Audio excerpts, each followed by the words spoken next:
Good morning, welcome to your service. Good morning. Great to see each of you here today.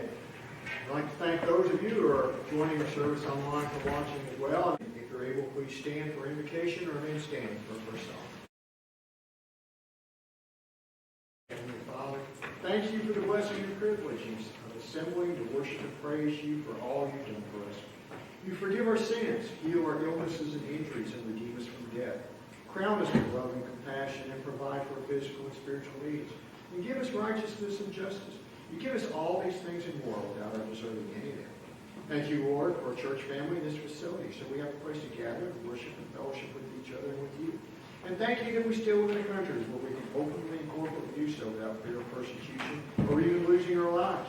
We pray that you make your presence known and felt during this service, as it is written, when two or three gather in your name, that you are there amongst us. Please be with Tony as he brings your message, and open the eyes and ears of our hearts so we can see you more clearly through your word.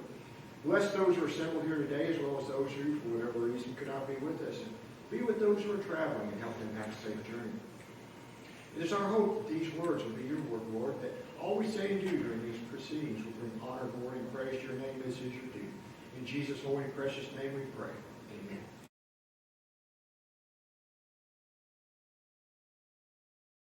Please join us in singing our first song, Blessed Be the Name, hymn number 56, verses 1 and 4.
Please turn to the hymn, page 611, for the responsive greeting, Take His Peace.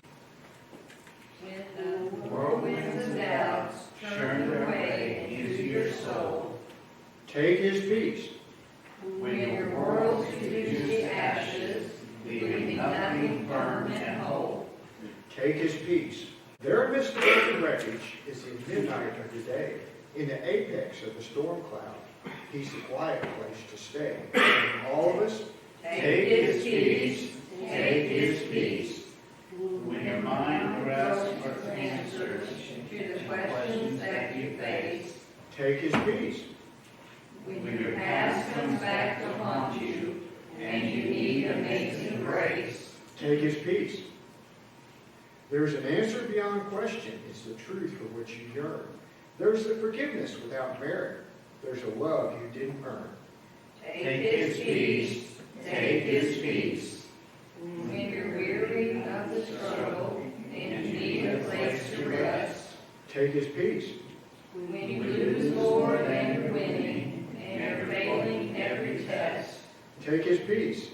There's no need to win a battle that's been fought and won before. You can lay back in the victory, freely share His boundless store. take His peace, take His peace. When you're worried and you're fearful, for the children you hold dear, Take His peace, let a loving Heavenly Father share each joy and dry each tear. take His peace. God has promised if we teach them and we guide them from the start, then the seed of truth and peace shall find rich soil in their hearts. Claim His peace, proclaim his peace. And that was written by Gloria Gaynor. Please join us as we pray for his tithes and our office. Kind and gracious Heavenly Father, thank you for your loving provision, as it is written that all good things come down from heaven in you. You've been commanded to give us the full tithe into your storehouse, that you love a cheerful giver. We should give according to what we have. And obeying this command comes with your promise. You said to test you in this. See if you will not throw open the windows of heaven and shower us with blessings. Please accept our humble offering and consecrate and multiply it to be sufficient to support your ministry through our church, our community, our country, and the world, according to your will. In Jesus' holy and precious name we pray. Amen. Please join us in singing the next song. It is truly wonderful. Hymn number 568, verses 1 and 3.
As we prepare our hearts for prayer, please join us as we sing Burdens Are Lifted on Calvary, hymn number 428, verses 1 and 2.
Let's pray together. Father, thank you so much for this day, for your blessings, for your kindness, for your goodness towards us.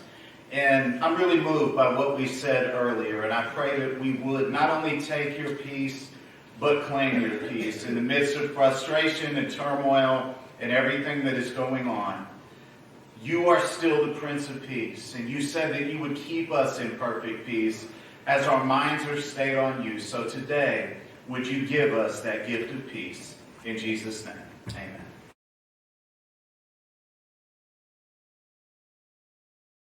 We continue the song service. Please join us in singing His Yoke is Easy, hymn number 599, verses 1 and 2.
Well, good morning.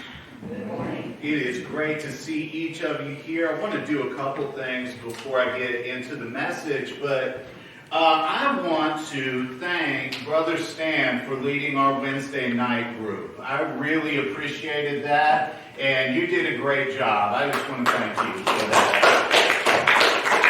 And I also want to thank our Sunday school teacher, because you have a reckless, rowdy group to deal with, and you do such a great job keeping us sane and keeping us somewhat on topic, though with a couple of us. You're never going to keep us completely on topic, but you do a great job. You know, the most nerve-wracking thing I've done in a long time was just walk up here.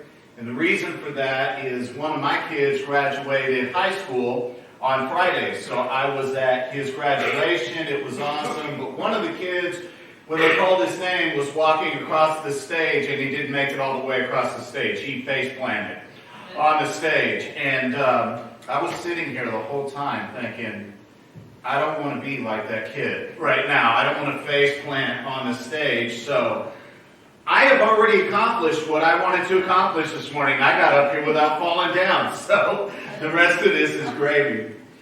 I was about 15 or 16 years old. I had been in church my whole life and had been to a lot of camp meetings, had been to a lot of things. I was in Anderson, Indiana, at a huge camp meeting, and this guy named Bishop Benjamin Reed got up and started preaching.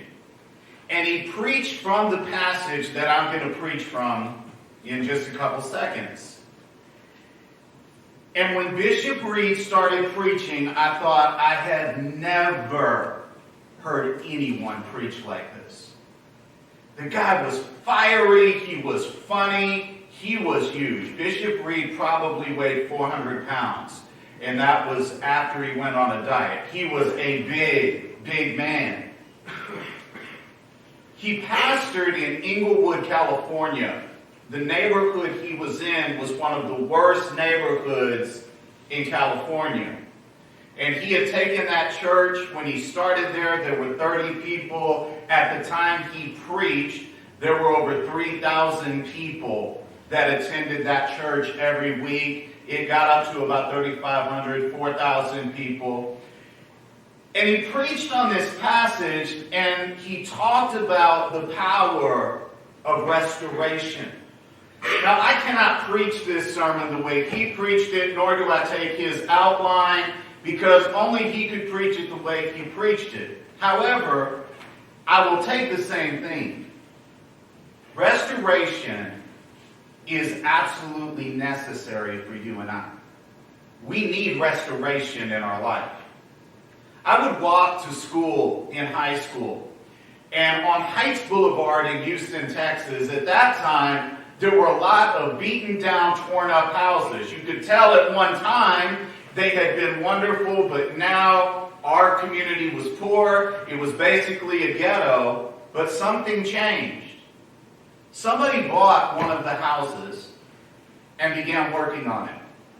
And it was cool because it was about halfway to school on my walk to school. And every day I got to watch this house change from something that nobody would live in to something beautiful. And as that house came along, all of a sudden somebody else decided, well, I'm going to buy this house and I'm going to start on it. At the time we moved to Tucson, Arizona, the first house was just about finished. The second house was about halfway done. And this neighborhood that was not a good neighborhood when I lived there, once we moved, they started redoing all of these houses and restoring all these houses to where now that is a very nice neighborhood in Houston, Texas. And what it taught me was restoration changes things. Restoration changes an entire community and, in fact, will change the entire world. A political party cannot do that. A system of government cannot do that. But when there is a restoration, when we bring things back to where they were supposed to be in the first place, it changes everything. And in this scripture, Jesus gives us a path to restoration. In Matthew, the 11th chapter, beginning in verse 28, it says, "Come to me, all you who are weary and heavy burdened, and I will give you rest. Take my yoke upon you and learn from me, for I am gentle and humble in heart, and you will find rest for your souls. For my yoke is easy, and my burden is light." He starts off by giving an invitation. That very simple word, come, C-O-M-E. Come. You're invited. It is my desire to have people come to me. Now that is an incredible statement that he makes, because the human part of us wants to say to anything that is unlike us, we want them to go. But Jesus totally reverses that and gives an invitation. Come. I want you to be a part of this. I want you in my circle. I want you to be a part of things. I want to include you. It is amazing to me, like the scripture we looked at in Sunday school, that this is love, that while we were still sinners, Christ died for us. While we are totally different from Him, totally separated from Him, totally other than Him, He still invites us. And that is amazing news. That a holy, perfect God would invite us to be a part of it. But that invitation is not just for us. That invitation is inclusive, which is the second word I see, because he says, "Come unto me, everybody who labors and is heavy burdened." This invitation is not just for church folk.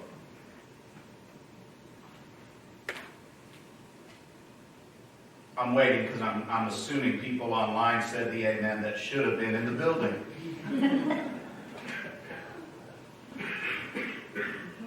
It's not just for church folk. It's not for one race. It's not for one creed. It is not for one genetic predisposition. It is not for any one thing. If it would have been for any one group, he would have said, "Come unto me," and he would have named that group. He said all A-L-L. It is not just the dishwashing detergent. It is the heart of Jesus. I want everybody to be invited. I am not excluding anyone. And if you labor and are heavy burdened, if you are going through some stuff, Tony Siebels' translation, not yet published, if you are just going through stuff, you are invited. If you are worn down by life, you are invited. If you got no money and nothing to bring, you are invited. If you have been tossed aside by a world that has a standard that you can't reach, it doesn't matter. I'm inviting you too. My invitation is inclusive. Everything in the world is exclusive. You have to look this way, talk this way, act this way, be this way. And sometimes even in our religious communities, we again add exclusions. We're like, well, you're welcome if you look like this, or if you talk like this, or if you act like this. But thank God Jesus does not make an exclusion. He says, my invitation is inclusive. Come to me, everybody who is going through stuff in life. What an amazing God we serve. What an incredible amount of love that is so far beyond my comprehension. You know the truth about me? It's the same truth about you. There are times we see someone and we make a judgment and we don't even know anything about them.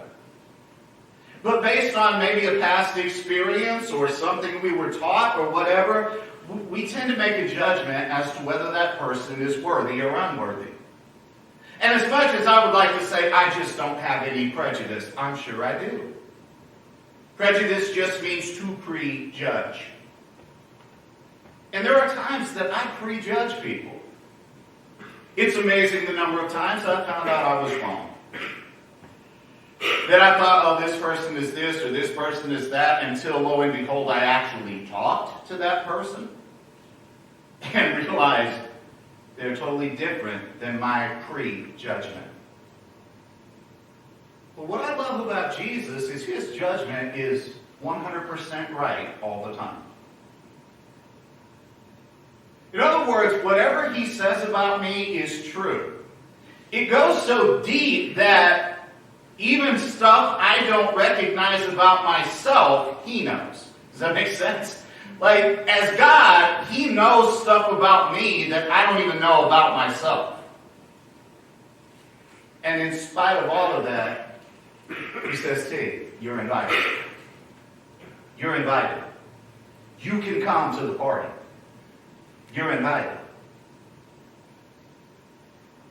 What that means for me, if I'm truly following him, is I gotta be a little less quick to decide who I'm going to invite and who I'm not.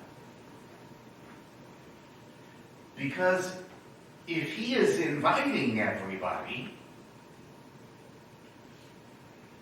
then I'm supposed to accept everybody.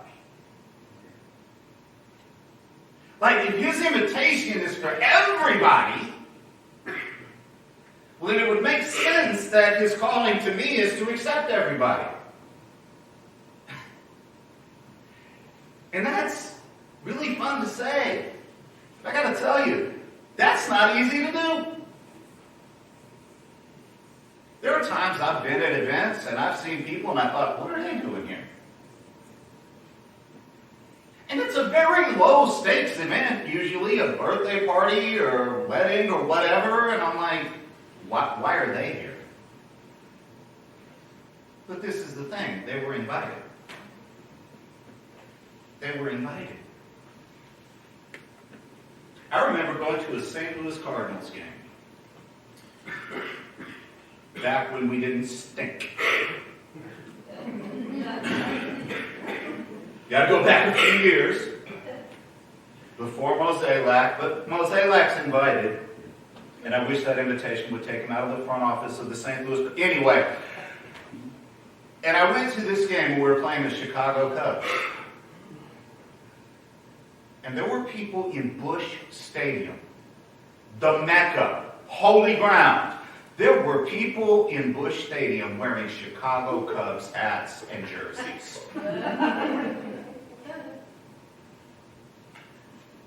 I was not happy to see those people. Till after we beat them, and then I was happy to talk to them after the game. But here's the thing. They had tickets. And as people who had tickets, they could go to the game whether they agreed with my choices or not. And I joke about it at first, but the people sitting directly in front of me were Cubs fans. We were talking with each other, and by the end of the game, we actually liked each other. Though I did point out in great detail that we beat them, nevertheless, we liked each other. If they had won, I wouldn't have liked them as much.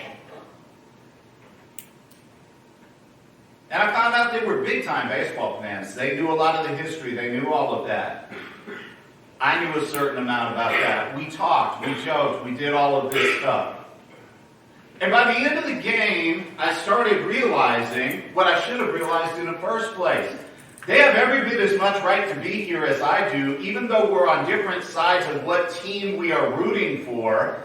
We have every right to be here, and probably the best thing for us to do is joke with each other and get along, and to find friendship, and to find common ground.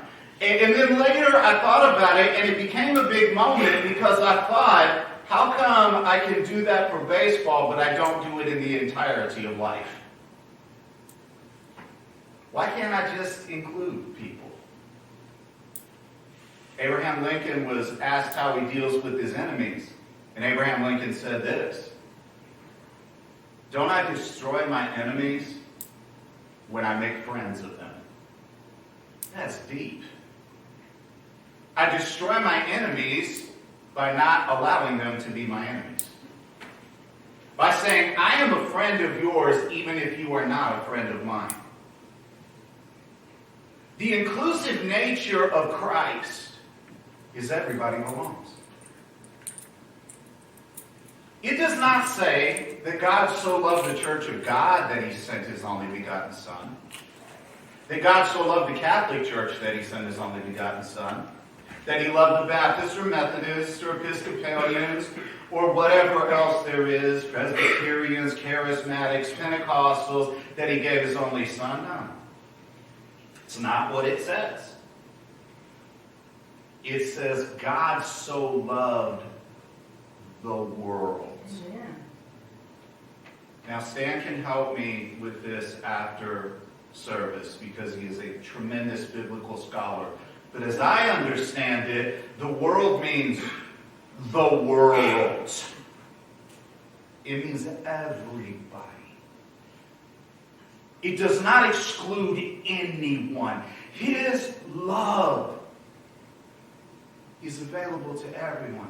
How, but Pastor, you got to understand, we got to draw a line, we got to do this, we got to do that. Because he followed up, God so loves the world, by saying this: for God did not send his Son into the world to condemn the world, but so that the world, through him, could be saved. Saved, salve, rest. The word save and the word salve means to place a balm, B-A-L-M, on a wound. To heal people, to comfort people, to include people. Isn't it amazing how religion tends to change a balm into a bomb?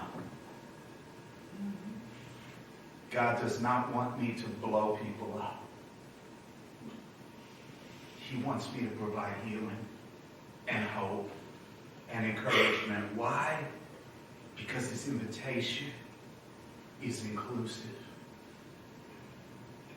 And I don't know what that does for you, but to me, that's inspiring.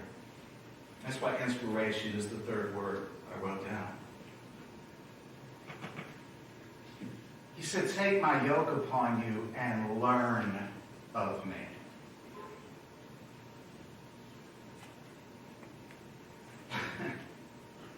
It's interesting.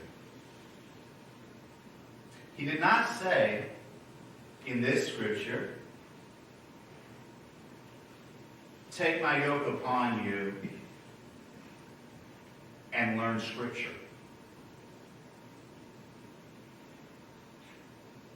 He didn't say, take my yoke upon you and memorize the book. He didn't say, take my yoke upon you and become a good preacher. What he tells us to learn is to learn of him. Take my yoke upon you and learn of me.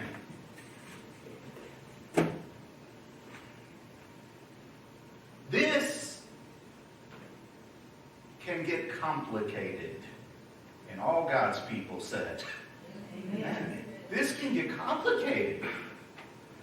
This can get confusing. Because it is a collection of 66 books. So in John, the first chapter, we read this. In the beginning was the Word, and the Word was with God, and the Word was God.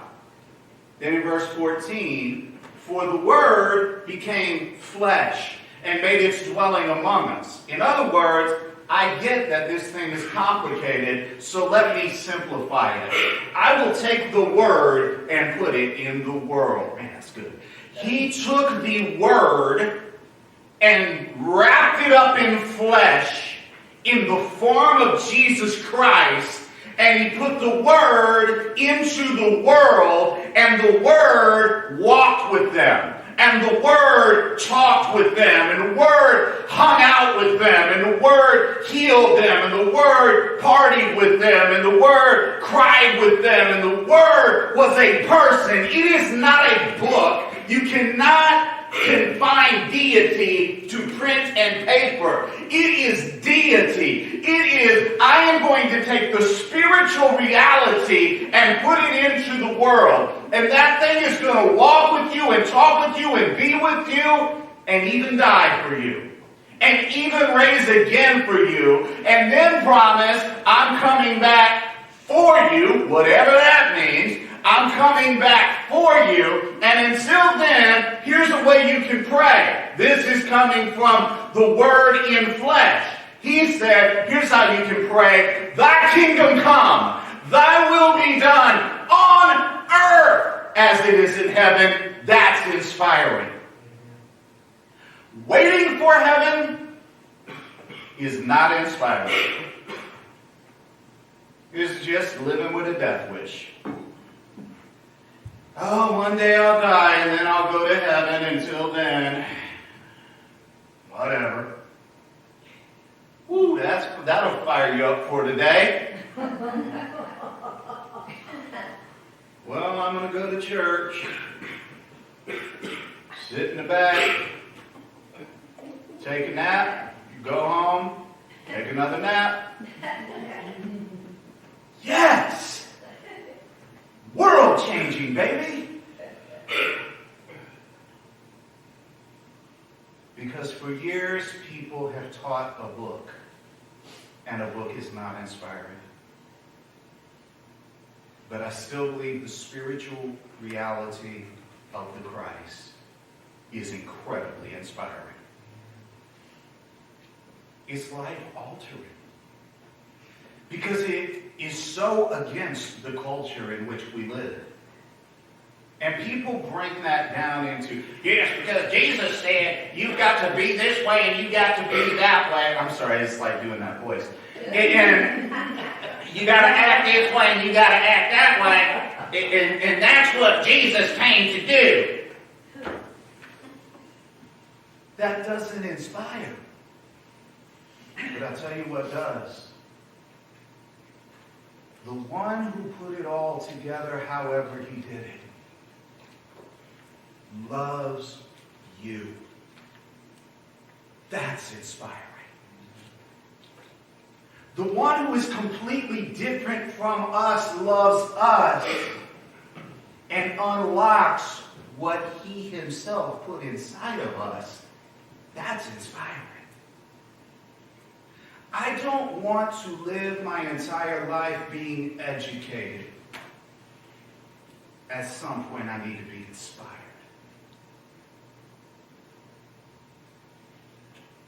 I don't get a lot of compliments, so when I get them, I share them. I make sure everybody knows what somebody said. Friday, one of my students who I love dearly, and he said something nice, so I love him even more than I did before that, and I loved him a lot. He said, Tony, I want to tell you something. You have changed my life. I said, what are you talking about? By the way, I'm not that humble. I really honestly wanted to hear more about this one. He's like, what are you talking about? And he said, you know what? Everybody else teaches us from a book. But you teach us from your heart. You actually care that we get it. And so I told him about the teachers who had inspired me. Because, see, Mr. Boynes, who was my social studies teacher in high school, I don't know what his religious affiliation was, but I know the man was inspiring, and it changed my life to be around him. Dr. Donald Brumfield, who was a professor of mine in college, I don't know everything he believed, but what I know is that he was inspiring. See, the people that inspire me are the people who live the Word, not the people who give me facts and figures about the Word. I can tell you that Michael Jordan was 6'6" tall. Inspiring, isn't it? No. I can tell you that LeBron James is 6'8" and weighs about 240 pounds. Inspiring, right? No. It is what they do in the face of opposition that makes me go, wow. It is how they play the game that makes me go, wow. It is not their knowledge of the game. It is not their ability to talk about the game. It is their ability to play the game. Not the statistics, not their measurements. The ability to play the game is what makes me watch them and go, wow. And I am telling you that world out there doesn't care how much Bible we know. They want to see something in your life and in my life that is inspired and then becomes inspiring. There has got to be something about us that makes people say, wow, they have something I wish I had. And then we can go all the way back and say, hey, the invitation I accepted, that's for you too. That's for you too. Tony, what do you think about this? It doesn't matter. Tony, how do you feel about this? It doesn't matter. What matters is there is an invitation to restoration that includes everybody. And that should inspire me to do what he did. To live as he lived. And the biggest challenge? To love as he loved. And when I had that, I realized something. I developed instinct. Because he said, my yoke is easy and my burden is light. What does that mean? I am no longer processing everything I do. It becomes instinctive.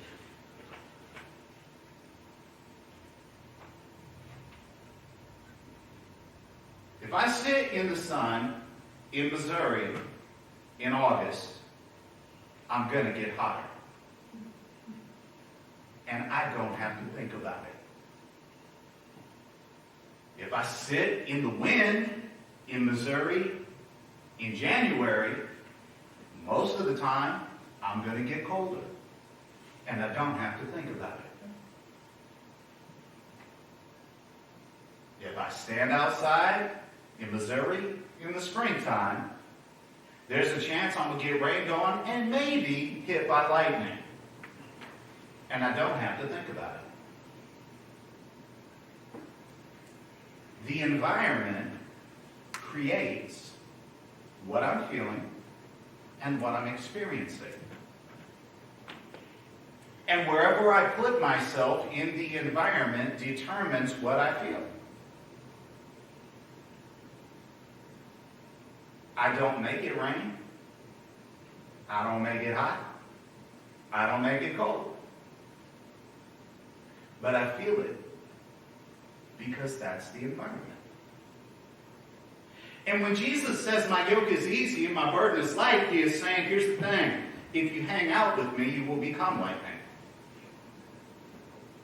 I'm not asking you to memorize scriptures.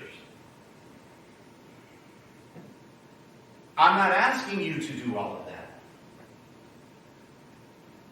I am asking you to learn of me and be inspired by me. And the more you do that, the more you are in my presence, the more instinctively you will do what I did. Because that's the environment you're in.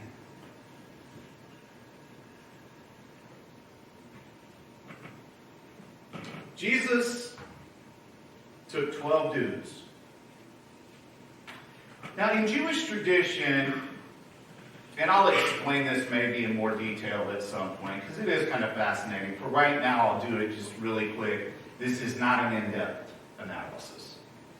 They had basically 3 levels of school. One was like elementary school. In elementary school, you memorize the first 5 books of the Bible. And what I mean by that is you memorize, word for word, the first 5 books of the Bible, the Torah, the law. All 5 of them. How many of you have done that? My hand is no longer up. I have not done that. That was elementary school. I don't know how they scored on standardized testing. I just know that's what they did. If you passed that and excelled in that, you would go on to the second level of education, which was to be with the poetic literature and the prophets. Then the third level was you would take a rabbi and you would follow that rabbi. But you had to pass and excel in the first 2 levels to get to where a rabbi would call you to be his student. Now here's why I tell you that. The disciples often called Jesus rabbi because Jesus had chosen them to be his students. But here's what I love. The reason they were fishermen, the reason that they were doing the jobs they were doing, was because they couldn't get through the first 2 levels. In one of those levels, they had not excelled, therefore, they were not one of the people who would qualify for a rabbi. Oh my gosh, this is so good. And yet the greatest rabbi who ever lived called them to be his students, to be his disciples, to hang out with them, for them to be able to call Jesus Rabbi, Rabboni, my teacher, when they hadn't gotten through the first level, or they hadn't gotten through the second level. But they became the people who preached on the day of Pentecost and who wrote epistles in the Scripture and whose stories we still tell years later. It wasn't the best and the brightest.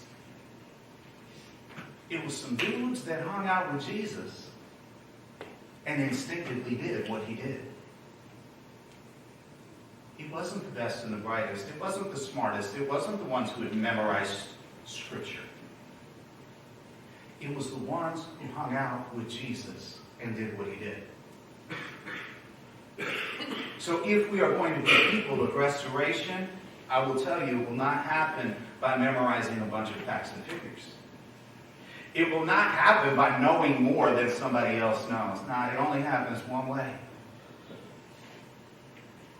You hang out with the Spirit. And the Spirit inspires you. And instinctively, you begin to inspire others. What would it be like this week if you went out from this place and said, I don't know all of this stuff, and I probably never will. Let me rephrase it. There's no probably. I don't know this stuff, and I never will. But I know there's a Jesus who invited me. I know there's a Jesus who included me. I know there's a Jesus who inspires me. And now my instinct is I just want to include others, to inspire others, and to make a difference. With all due respect to Mr. Biden and Mr. Trump, that will change the world far more than those two can ever dream of. Because that and that alone changes the world. And what the heck? We may not hit the mark, but it's a good one to shoot at. Let's be people of restoration. Father, in the name of Jesus, man, we can't do this without you, but we want to hang out with you. We want your Spirit to hang out with us. Thank you for inviting us. Thank you for including us. Thank you for inspiring us. And now I pray that you would give us the instinct to just live that with other people. To invite them, include them, inspire them. Because I still believe that changes the world one person at a time. So give us the strength to just play our role. In Jesus' name, amen. Will you stand for our last song? Have thy own way, Lord, in number 469, verses 1 and 4, and remain standing for closing.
Father, thank you for the wonderful time we've had during this service. We've enjoyed fellowship, singing songs praising you. You've revealed knowledge about the kingdom through your word.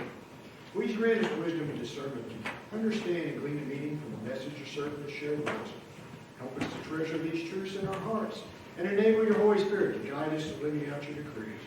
Please go with us as we depart this place and help us return safely to homes and friends. In Jesus' holy and precious name we pray. Amen. Thank you for joining us.